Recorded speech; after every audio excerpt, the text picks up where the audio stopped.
to another episode of the Tales of Agmar podcast.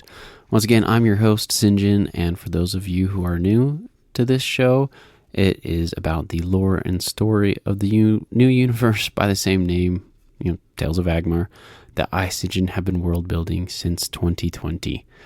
And just before we get going into everything, thanks so much for coming today, guys. Sorry, I'm getting over a cold, so if it sounds kind of weird, that's why.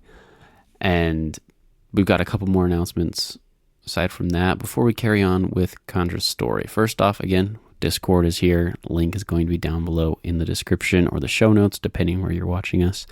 Please come see that, or come check that out. On another note, just a quick note on the socials. I am slowing down releases on the socials. I want to put out more quality content than not quality content, and honestly, I just don't have as much time as I thought I was at the beginning to keep doing all the social stuff. So if you're still on the socials, thanks so much for being there. Come check us out. I'm going to focus more so on this podcast part, just really try to keep this going until I can figure out a good way for those socials to work in with this. And then, of course, we've got the Ko-fi, and the link for that is in the description. Just so you guys all know, I want to be as transparent as possible with where that money's going, and that money really does just go into keeping this cast alive, whether that's buying new equipment, mostly paying artists. That's really what it's going to be doing right now, is paying more artists. I feel like my equipment is doing just fine for the quality we're putting out. If you beg to differ, you can let me know. And some of that money will go into improving the cast on that part as well. But I really just want to get this art out so that you guys can see what's going on. Of course, we've got the Kandra art, we've got a Gander, and we've got a Klep in the works right now. So I'm really excited for you guys to see that. And then, of course, this show comes out every Monday at 7 p.m. Mountain Daylight Time now. And again, just thank you guys so much for coming to the cast, leaving comments, following the cast if you have been doing that. If you haven't been doing that, please drop a follow or comment. It really helps us get out to new people, and this is a fantastic show. And we've had some fantastic people following us for a really long time, so thank you if you are one of those people.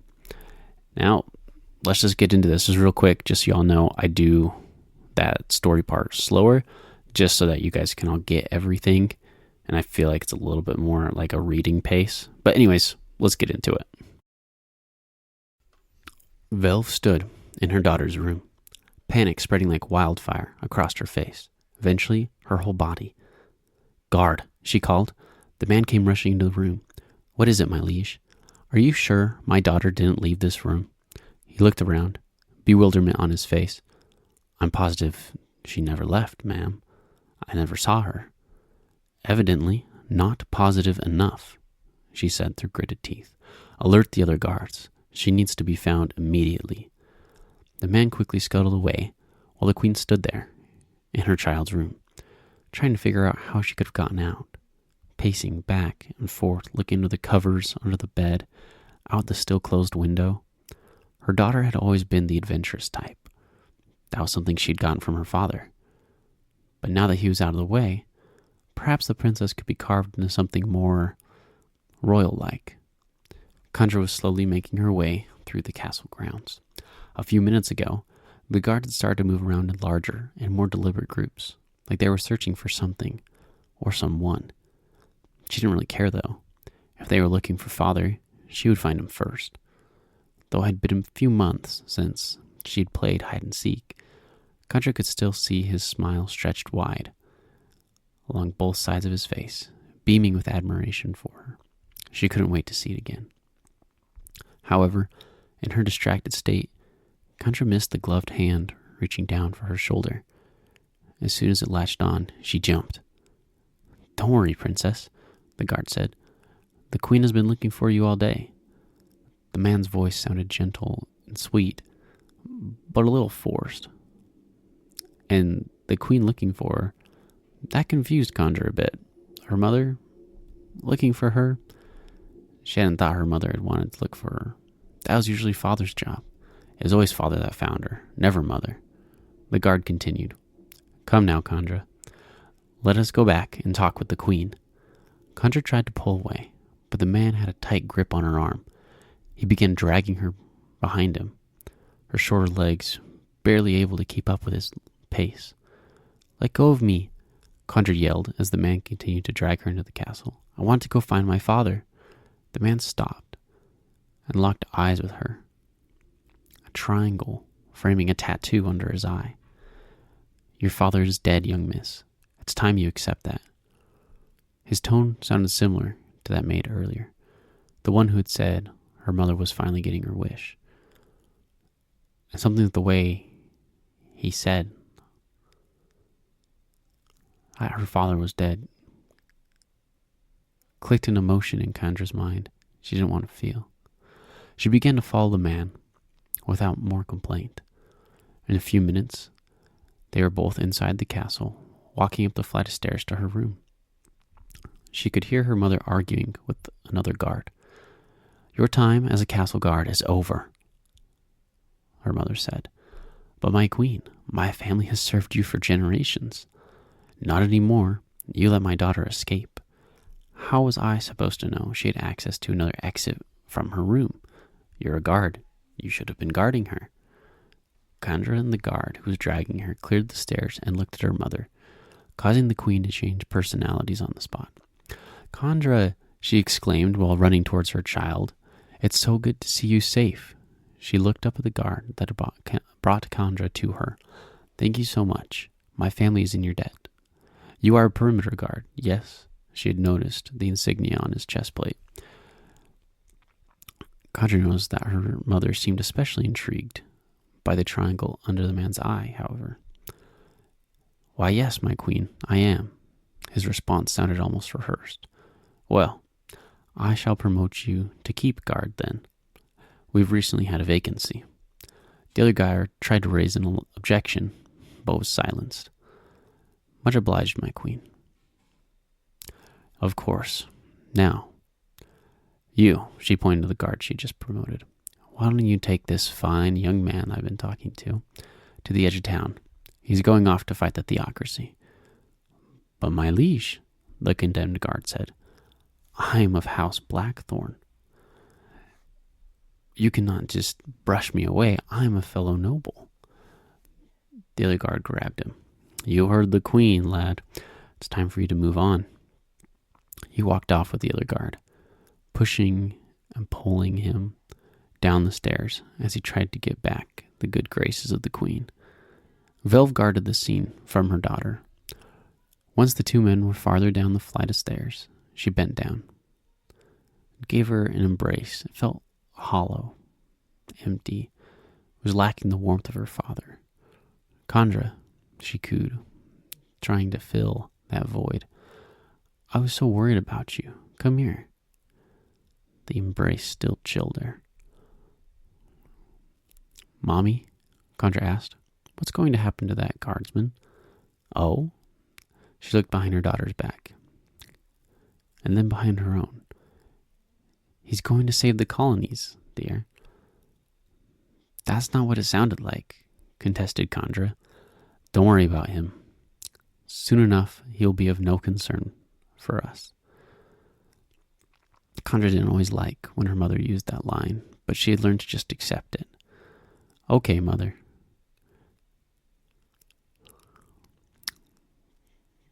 The queen grabbed Kandra and lifted her off the ground, gently tugging her in one direction.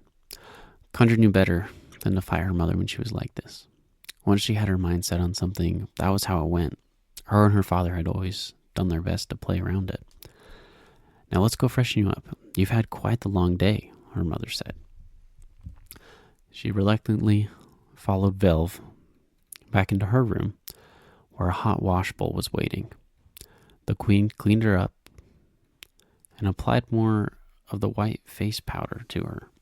It's something that Kandra despised, but it seemed to calm her mother down whenever she wore it, so she allowed it to happen. Then Velv moved on to brushing her hair. This was another thing Kandra had never really liked. She didn't like the long hair. She didn't like the ponytails. She definitely didn't enjoy a brush through her hair. She always wanted it shorter.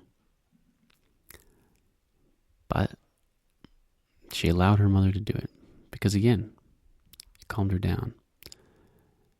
And her mother always made this thing about being a lady and how that was important. And so Kandra did her best to just listen to her and never go against these things. She had learned that the hard way. Once the hair was done, Kandra was ready to move away when her mother said, "Come into my room with me, my daughter. I have a gift for you." Kandra had never before received a gift from her mother. It had always been her father who had given them, whether it was a birthday, a holiday, or him coming back from a meeting or expedition. Mother had never brought back anything like that. But since she wouldn't be receiving one from father today, she figured she could accept one from her. She followed her mother down the hallway to what was once her and her father's room, but Kandra guessed it was now just her mother's room. The one that now would be a little less inviting.